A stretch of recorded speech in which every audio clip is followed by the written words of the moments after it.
Good morning बच्चों। आज की क्लास में हम लोग हेलो एरिन की क्लासिफिकेशन के बारे में डिस्कस करेंगे। ठीक है, लास्ट क्लास में हमने हेलो एरिन की क्लासिफिकेशन के बारे में डिस्कस किया था और इस क्लास में हम हेलो एरिन की क्लासिफिकेशन के बारे में डिस्कस करेंगे। ठीक है, तो ये हमारे पास आ गया classification of hello Erin. Hello Erin, classification of the hello Erin. इसको भी हम दो तरह से क्लासिफाई करते हैं। क्लासिफिकेशन ऑफ हेलो एरिन में हम इसको दो तरह से क्लासिफाई करते हैं। पहला on the basis of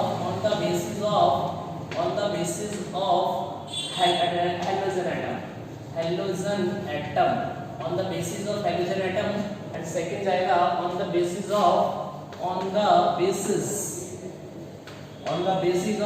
CsP2X bond, on the basis of CsP2X bond। ठीक है, तो on the basis of the halogen atom ये तीन तरह के होंगे हमारे पास। तीन तरह के होंगे। फर्स्ट होगा उसे हम कहेंगे, वो हम कहेंगे इसे मोनो हेलो एरिन। फर्स्ट हमारे पास आएगा that is mono hello Erin. First हमारे पास आएगा that is mono hello Erin. दूसरा हमारे पास आएगा that is die hello Erin. तीसरा हमारे पास आएगा that is poly hello Erin. Mono hello Erin, die hello Erin और पॉली हेलो एरिन। ठीक है, मोनो हेलो एरिन का मतलब हुआ जिसमें सिंगल हाइड्रोजन एटम है, तो ये कहेंगे mono hello Erin. Mono hello Erin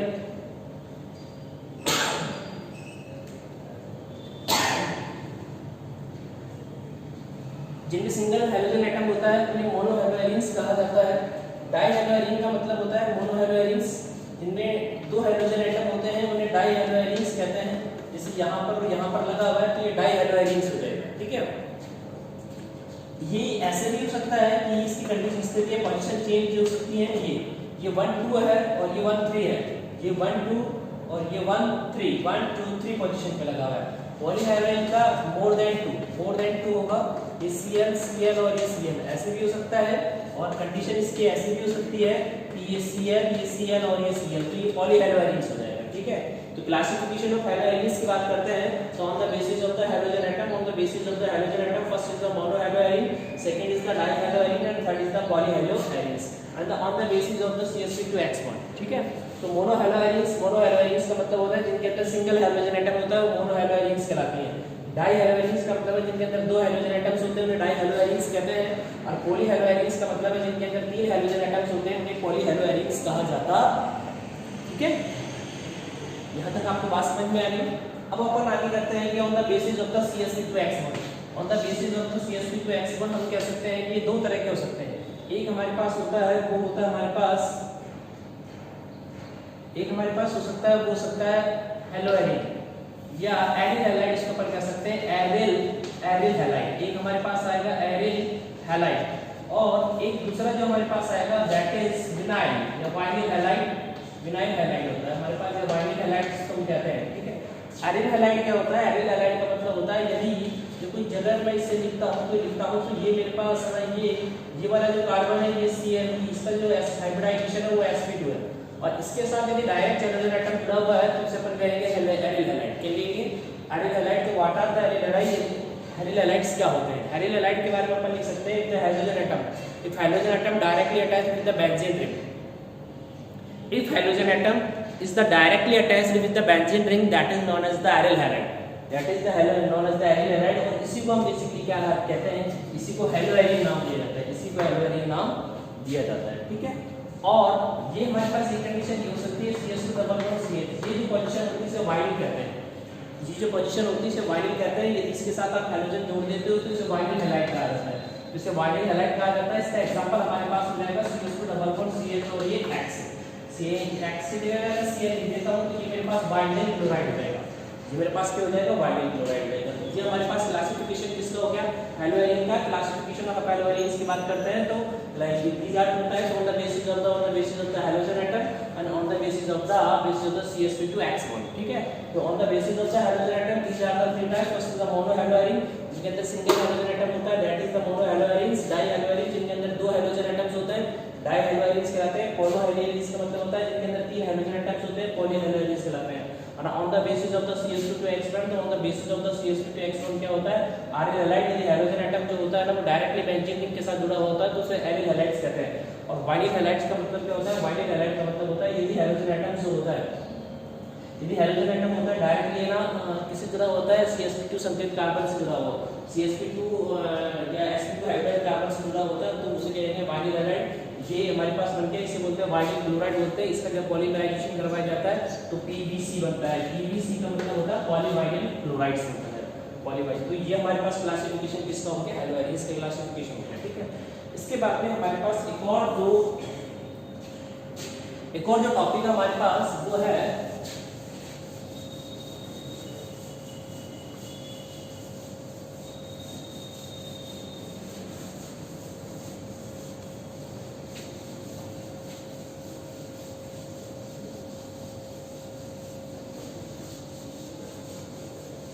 next हमारे पास जो क्लास है, जो नेक्स्ट हमारे पास टॉपिक है या पॉइंट है, that is polarity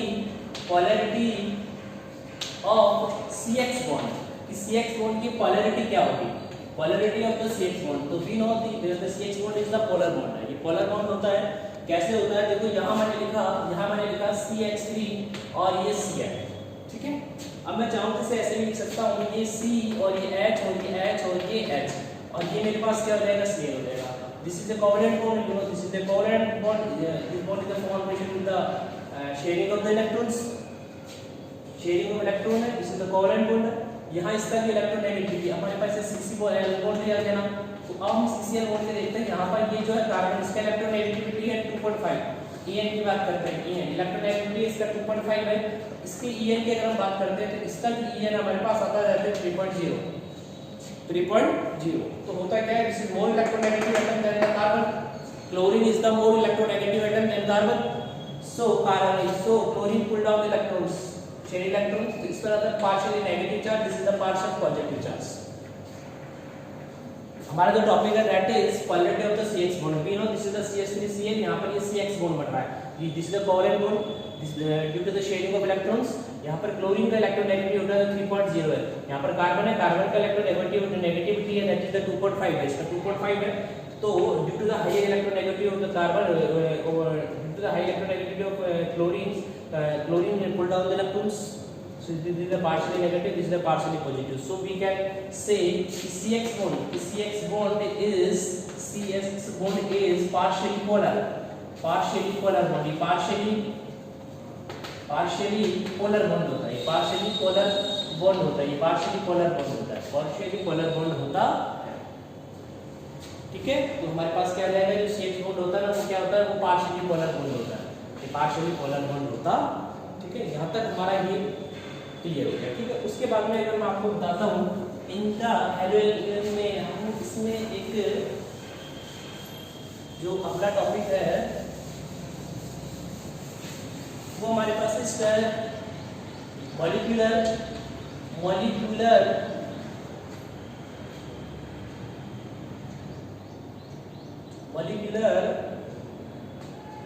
structure of CH4, ये CH3X, molecular structure of CH3X। CH3X के स्ट्रक्चर कैसे निकालेंगे? सबसे पहले देखिए हमारे पास कार्बन है, the atomic number of the carbon is the 6 and the electronic configuration of the outermost shell is the 2sp2b2, है ना। जिसका जो ये कॉमन स्टेट है, उस कॉमन स्टेट में जिसका इलेक्ट्रॉन कॉन्फ़िगरेशन होता है 2s के अंदर 2 इलेक्ट्रॉन्स होते हैं, और 2p के अंदर कितने इलेक्ट्रॉन्स होते हैं? 2 इलेक्ट्रॉन्स होते हैं। 2p के अंदर कितने इलेक्ट्रॉन्स होते हैं? इसका कॉमन स्टेट है, इसका क्या है? कॉमन स्टेट है, इसका कॉमन स्टेट है।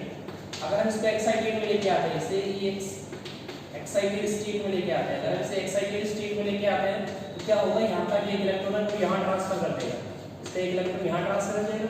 जब इसका एक इलेक्ट्रॉन यहाँ ट्रांसफर हो जाएगा तो कार्बन के साथ में 3 हाइड्रोजन और एक हाइड्रोजन पर अटैच करना है। तो कार्बन के साथ में एक हाइड्रोजन पर अटैच किया, ये डबल बॉन्ड कार्बन के साथ एक और हाइड्रोजन पर अटैच किया, ये एक और अटैच किया, ये, और यहाँ इसके साथ हमने इसको अटैच कर दिया X को। इसका जो हाइब्रिडाइजेशन आएगा दैट इज sp3। कौन सा आएगा? sp3 इसका हाइब्रिडाइजेशन आएगा, ठीक है। अब इसको बनाते हैं, तो ये कार्बन है, कार्बन का ये लॉब्स है, कार्बन का एक लॉब्स ये है, 2 लॉब्स, 3 लॉब्स और ये 4 लॉब्स। कार्बन के 4 लॉब्स हो गए, इन 4 लॉब्स में सिंगल इलेक्ट्रॉन्स है, कार्बन के 4 लॉब्स में सिंगल इलेक्ट्रॉन्स है। अब इनके साथ आपको हाइड्रोजन को बॉन्ड करना है, तो ये हाइड्रोजन का यहाँ पर ओवरलैपिंग की वजह से सिंगल बॉन्ड बना, अपन इसको लिख सकते हैं H, ये हाइड्रोजन है, हाइड्रोजन का 1s है, ठीक है। इसी तरह हाइड्रोजन का 1s यहाँ जोड़ देंगे, तो हाइड्रोजन का बना ये ओवरलैपिंग हो गई, सिग्मा बॉन्ड बन गया, ठीक है। यहाँ पर जो कॉन्फ़िगरेशन होगा दैट इज CsP3s होगा। यहाँ पर भी क्या होगा CsP3x है, CsP3s। यहाँ पर भी मैंने एक हाइड्रोजन जोड़ दिया और ये ओवरलैपिंग सिग्मा बॉन्ड ये भी किससे बना है CsP3 और X, CsP3 और X।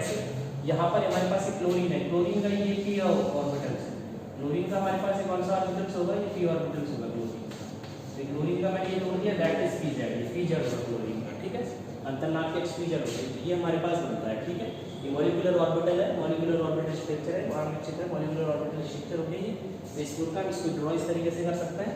ये हमारे पास C है, ये हमारे पास H है, ये हमारे पास H है, ये हमारे पास H है और ये Cl है। ये वाला बॉन्ड सिग्मा है, ये सिग्मा, ये सिग्मा, ये सिग्मा, ठीक है। और टेट्रा स्ट्रक्चर जो इसकी स्ट्रक्चर है हमारे पास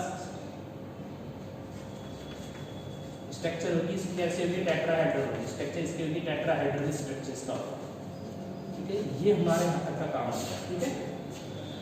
ये मॉलिक्यूलर स्ट्रक्चर ऑफ CH3X है, ये कार्बन है, कार्बन का जो इलेक्ट्रॉनिक कॉन्फ़िगरेशन होता है बेटा दैट इज 2s2 2p2 होता है। कॉमन स्टेट में 2s इलेक्ट्रॉन, 2p में 2 इलेक्ट्रॉन होते हैं। जब इसको बैकसाइड स्टेट में रखते हैं तो एक इलेक्ट्रॉन यहाँ से यहाँ प्रमोट हो जाता है।